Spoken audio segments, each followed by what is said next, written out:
Question number 3, Andrew Bailey. Thank you, Mr Speaker. My question is to the Minister of Finance and reads, what reports has he received on household debt?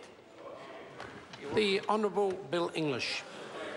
Mr Speaker, the latest monthly economic indicators report from the Treasury shows that average household debt as a proportion of household disposable income is now at 165%, slightly higher than the level between 2007 and 2010.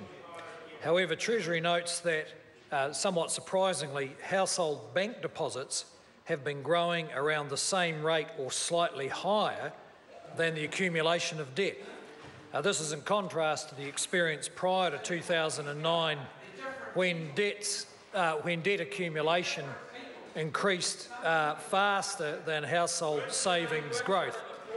Overall, Treasury concludes that household debt levels remain manageable. Mr Speaker. Supplementary question, Andrew Bailey. What are some of the factors that the Treasury points to as mitigating risks from rising household debt?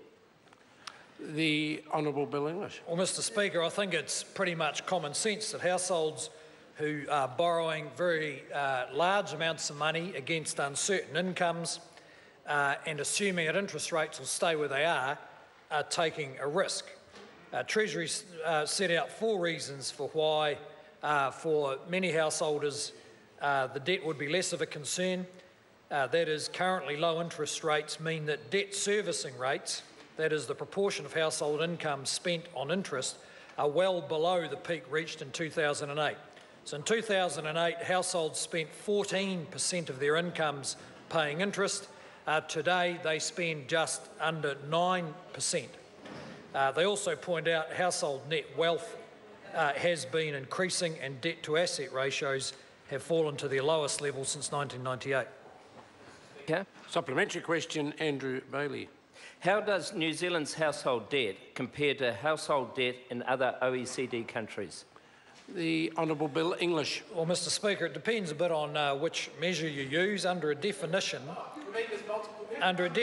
of debt that excludes borrowing for rental properties, that is, including debt where people are borrowing just for their own home, New Zealand's ratio of household debt to income is in the middle of OECD. If you include rental loans, that puts New Zealand into the top third. So our ratio is 165%, others such as Australia 199%, Norway 211% and Denmark 266%. Mr Speaker. Supplementary question, Andrew Bailey. How are higher household incomes and savings helping to offset risks associated with household debt?